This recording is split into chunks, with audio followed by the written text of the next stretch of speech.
That brings up a question about leadership in the room.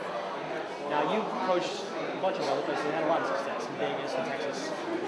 What's the difference? I mean, did you expect any of this in the NHL, with the trade deadline, the pace, anything like that?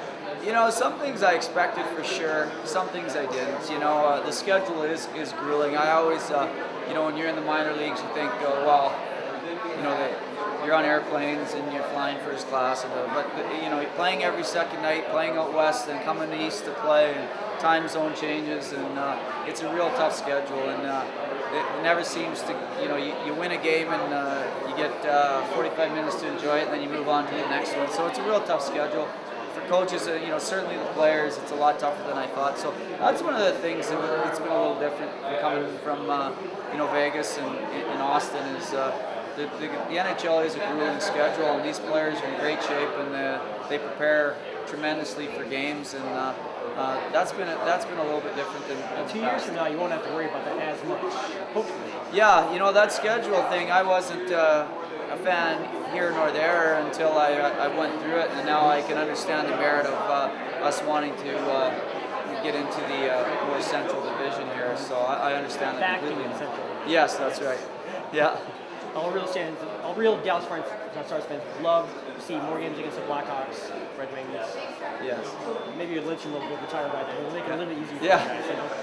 Yes. Now, as far as the leaders in the league, there's been a lot of talk about the core group of, you know, Jamie Benn, Morrow, Daly.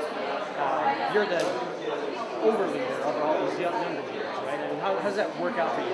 How is it different from the minor leagues? Well, you know, the biggest thing here, the learning for me here was just to connect with my leadership group, and you know, I'm a firm believer that your leadership group is just an extension of you. So, you know, the luxury that leaders have is to come and communicate with me if things aren't going right, or if they want to change something, or they think there's something better that we could do, or they need a day's rest, or anything like that. And but the flip side, then, if you're wearing a letter, you're part of that leadership group, is you have to send the message that I'm sending, and it works both ways. So, you know, my message and Joe's message goes through the leadership group, and then it gets to the rest of the parts. I think that's when you have a real good team, and it takes a while for those relationships to develop. But you know, with Brendan Morrow here, you know, Otter, Robidoux, the addition of Sheldon Surrey, Jamie Benn's come up as young leader, and Dales and these guys. We've got great people here,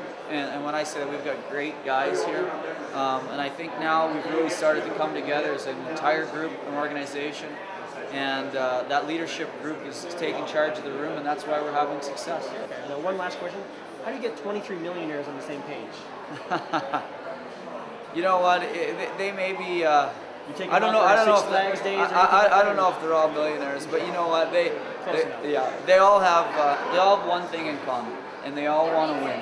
And when you have these athletes that have grown up playing the game, competing, trying to win right from, you know, the time they're 7, 8 years old to now, it's easy to have one thing in common, and that's we want to win. And our egos in our locker room, there's not huge egos in our locker room. We're a pretty good team, and it's been easy in that regard. But to answer your question, you just get them focused on the same goal, and at the bottom line is, hockey players like to win hockey games, and they want to win the Stanley Cup. And when that's the goal, then it's easy to get 23 guys on board.